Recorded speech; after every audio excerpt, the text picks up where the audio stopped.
Hello and welcome to round 12 of the AFL Oddities for 2025. I'm sorry this is a week late, but better late than never, I guess. In this first clip, you can see that Nick Martin just grabs the ball and he's unable to handball it or whatever. He just throws it. I have no idea how the umpire didn't see this one. Harley Reid got completely nutmegged by Mitch Duncan. And the way Harley Reid reacts, you know that he's just been done. And it's almost like he knew it was going to be on here, or pretty much every other AFL channel. When this first happened, I actually thought this was just a bad kick, or possibly like he tried to do it, but it wasn't that intentional, I guess, if that makes sense. Not really, but anyway, from the replay, you can see that Josh Rochelle 100% meant to kick this towards Ben Keys, who goes through and luckily finishes it off with a nice goal. I think this is definitely a contender for assist of the year. Man, when Ranken is firing on all cylinders, he is so hard to stop. You can see that two people try to tackle him, and then a third coming at him, and eventually gets the ball off, and then Alex Neil-Bullen finishes it with a goal. But this just proves the point that you got to keep your feet in the tackle. If you get tackled, don't go down to ground straight away. Very well done to Ranken. After a fairly lazy handball from Nick Martin into the corridor, Zach Bailey steals the ball and kicks it forward, and eventually the ball goes back inside the forward 50, and guess who is able to take the mark and take his shot at goal? Zach Bailey. This is a brilliant individual effort that I don't think the commentators really picked up that well. What a turnaround this was when GWS were down at three-quarter time by 28 points. And Cal Ward, who was injured in the first quarter, unfortunately did his ACL, and at his age, it looks like that may have been his last game.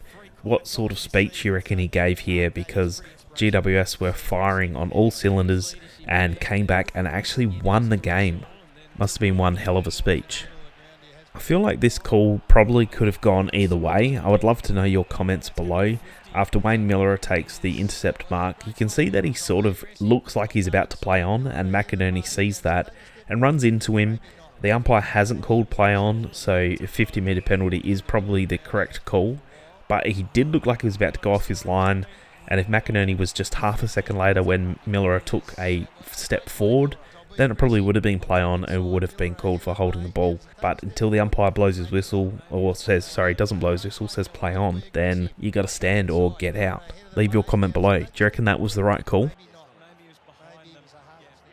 How's this for a shank? It's quite unusual. Usually when the players shank it, it's either just a bad kick and it doesn't even look like it's going for goal. But this one here by Cozzy Pickett looks like it's going for goal, but he just hasn't put enough effort into it.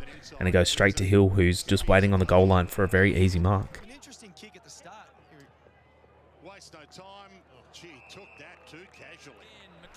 After Hayward has the ball inside the Swans forward 50, he kicks a goal. And as the Swans are celebrating, it looks like, is that Florence punches Campbell right in the guts in the mid-celebration? I know he's excited, but why are you doing this to your own teammate?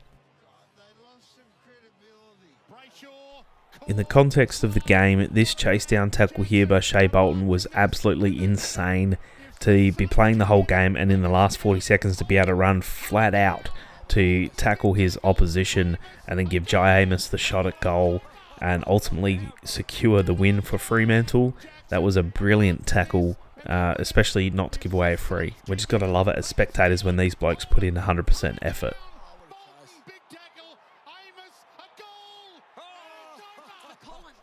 Don't worry about Underwood saying that this is one of the biggest hits in AFL history. It's clearly not.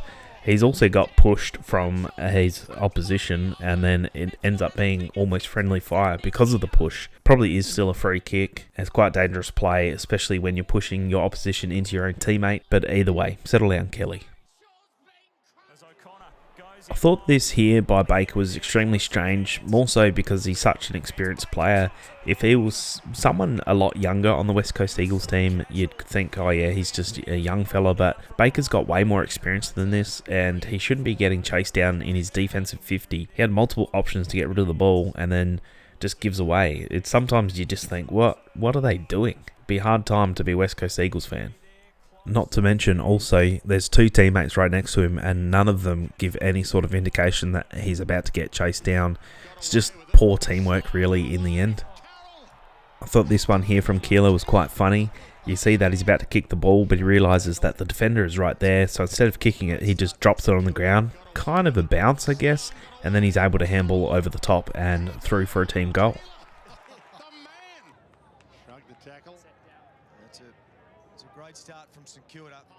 It just goes to show that this game is played in the milliseconds, not really the seconds. There's something like this which is a pretty crucial mistake where Lockie Schultz loses sight of his defender. The ball goes over his head. He sees the opposition and he isn't able to hold on to him or tackle him. He sort of overruns it, and that gives the Hawks the opportunity to go forward and kick a goal. It's only something that happens so quickly, so slightly, extremely fast, and then ends up being a opposition goal. So yeah, something so small can lead to a goal, especially when it's such a fast-paced and high-intensity game. As the ball is bouncing along the boundary line going towards the Crows' goal, you can see that Alex Neil-Bullen and Chad Warner end up in a little tussle.